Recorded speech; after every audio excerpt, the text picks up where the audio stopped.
is up, my ducks and drakes? Welcome to the Crowded Lake. Today we are reading chapters 1 and 2 of La La Land, a Sanicides fanfic by Bekka911. Now this is the second book in a series, so if you have not heard or read their last book, Bad Guy, which features Virgil, which Virgil themed, the main character's Virgil. Had to English there for a second. I recommend you go and check that out and support the author and the book by clicking the links in the description below that I left to their Wattpad and to the book itself.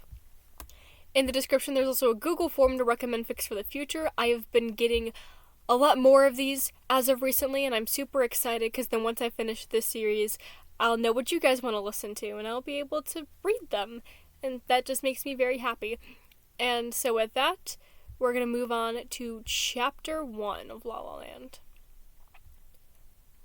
If anyone asked, he was okay. He was so tired, he couldn't really see, and he had so much on his mind that he didn't even know what he was thinking anymore. But he was perfectly fine, honest. It wasn't anything he couldn't handle. He was just a little stressed. As long as nothing else was added to his workload, he should be fine. Roman?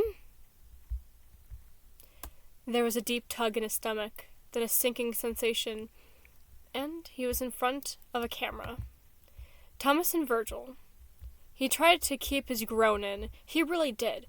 But it was out before he could even register what was happening, and then Virgil was recoiling and everything was still hazy. You called? He hid his shaky hands and grinned brightly. Thomas eyed him, lacking his usual enthusiasm. Yeah, there's a problem. My head is so empty you could store an entire Harry Potter series in there, 5 times over. What? Virgil sighed from the stairs. What he means to say is that his creativity has run dry. Anything to say about that, Sir Sing-a-Lot? Roman's conjured confidence vanished like smoke on the wind, and he deflated slightly. I'm sorry, Thomas. I can't help it. There's so much for me to do lately, and I haven't been able to keep up with your ideas. Virgil scoffed. You're literally creativity, and you're supposed to be full of Thomas's ideas. That's not... Roman rubbed his face, hoping it would dull his sudden headache.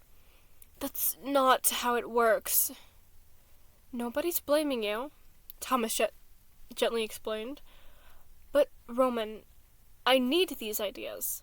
How else am I supposed to create a video with fresh content? I'm sorry. There was a disbelieving snort from Virgil. Did you just apologize? I never thought I'd ever witness that. Virgil, can you not? Roman closed his hand into a fist before it could run through his hair and ruin his image. A similar scene with Pat had entered his mind, and he let out a deep breath. Just... not today. Please. They stared at him. He could feel them strip his layers of false bravado and confidence. He fidgeted, nervous and tired. Roman, do we need to talk about this? No, he said, regularly holding his head high. Maybe he could still salvage this.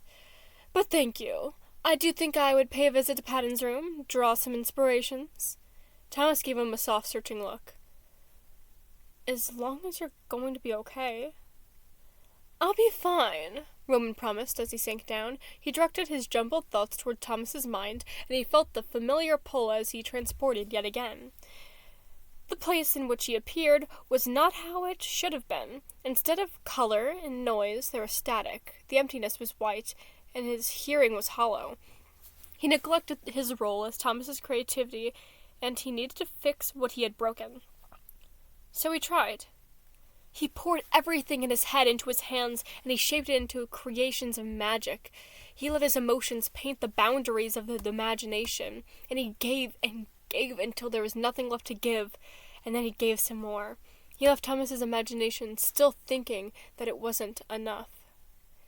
It was hard to keep himself upright as he walked back towards his room, but he was determined to stay strong. His hopes of getting back to his room undisturbed were dashed as anxiety caught up to him and fell into step. The darker personality was quiet for a while, rubbing the back of his head sheepishly. Sorry for earlier, he said. I didn't really think about what I was saying. Roman offered him a somewhat strained smile. I forgive you only because you were right. I neglected my duty as Thomas's creativity, and he was suffering because of it. He wasn't angry at you, Princey. He was actually really concerned. You need to take care of yourself as well. The royal huffed slightly. Forget about it, J. Delightful. I'm a prince. I'm not bothered by such trivial things. Taking care of yourself is trivial? I am royalty. My host is my top priority. I come in at very close second. Virgil raised his hands in defeat. All right, Princey. Just make sure you don't let Thomas's mind go blank again. Roman gave him a winning smile. Never, he vowed. As soon as he made it to his room, he let the mask fall and he groaned, popping his tired shoulders. He loved Thomas. Of course he did. But sometimes Prince wondered if it was healthy to be one of his traits. He didn't sleep well. Chapter 2. True to his word, Roman didn't forget to flood Thomas with ideas and inspiration. He poured all his energy and power into his host until the boy was thrumming with energy. But the royal was so drained, everything hurt when he breathed. But alas, he wouldn't let it break him, so he pushed past the weariness and held his head high. He was more than what the others thought of him to be. He was above them all. Not to mention deceit was back, and Roman knew he was being manipulated with compliments, and he knew the others knew, but he couldn't help himself. It made him look egotistical, but he lived on compliments. He was literally Thomas's ego. He needed the boost every now and then. He spared himself no time for food, not because he didn't want to eat, but because he had so much to attend to that he really needed to get started, and he didn't have the time to eat. He was sure Patton would understand. The royal's first task was to visit Thomas's dream storage and set up a new dream and plan for his host. If Thomas had nothing to work towards, there'd be no motivation, and without motivation, Thomas wouldn't function. The pressure weighed on his shoulders, but Roman ignored it, and ran through some ideas of his own. If he could manipulate the ideas a little bit, he could mix Thomas's dreams and his video ideas into one neat little bundle of brain energy, and then, whoa, Princey? He barely managed to avoid anxiety as he glanced up, the darker trait looking slightly stunned as Roman nearly plowed through him. Oh, sorry, Roman apologized. I'm in a hurry. He tried to hurry past, but anxiety moved and blocked the way. Patton said you weren't there for breakfast. Virgil, I have to go, Princey groaned, rubbing his temples. He needed to follow the train of the thought he had right now, or it would all be for nothing. Please, I'll eat later. I'm really busy right now.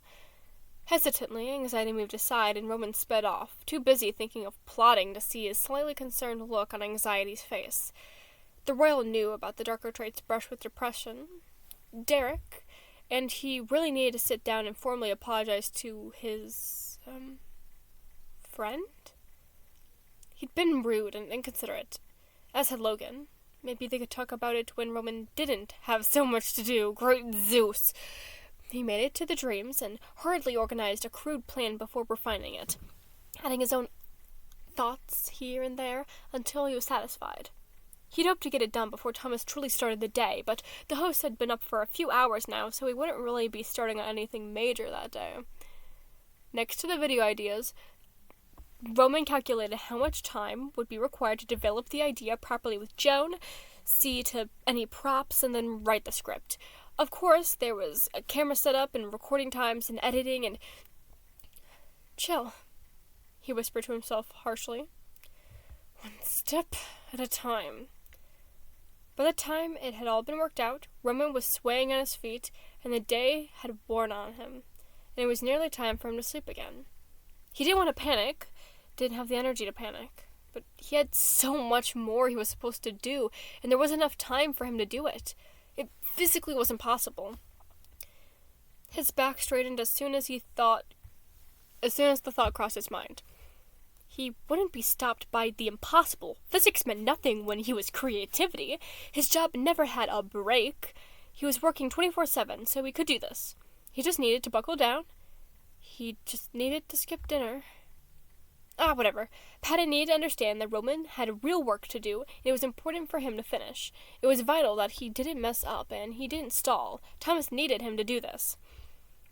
Letting out a bony, weary sigh, he strode down towards the confidence section of his domain, determined. He needed a lot of focus for his next bit, but he swore he could do it. He knew he could. When he got there, he was immediately confronted with trophies and Vine comments and follower counts, all proof of his success. It boosted his confidence and his ego, and Princey was satisfied with both. But he needed to give a fresh boost, otherwise Thomas would become fixed on only what he had, not what he could become. And Roman sucked in a breath to calm himself down. He couldn't get worked up like that. He had to stay focused and steady. He closed his eyes, held out his hands, and he breathed. He felt warmth run through his body, scampering down his arms and leaving through his fingers. He knew if he opened his eyes right now, he'd see gold swirls in the air, clinging to already manifested objects and creating new ones. Something hissed in the air, and Princey frowned, his concentration slipping. What was that? He listened again, but heard nothing, so he breathed and kept going. But he was imagination, an overactive one at that. And despite all his efforts, his thoughts slithered away, and he faltered, ruining the magic.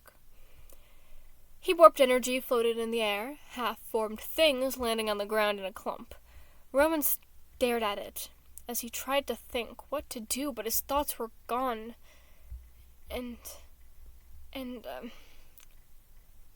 He had a mind blank. Thank you all so much for watching. If you'd like to, please subscribe to be informed when the next episode will be uploaded. You could do that better by hitting that bell. You could use the links in the description to support the artists that wrote this fic, or support me in my endeavors through TikTok, Instagram, Twitter, things like that. Thank you once again so much for watching, and much like Virgil trying to stop Roman from not being himself, do your best.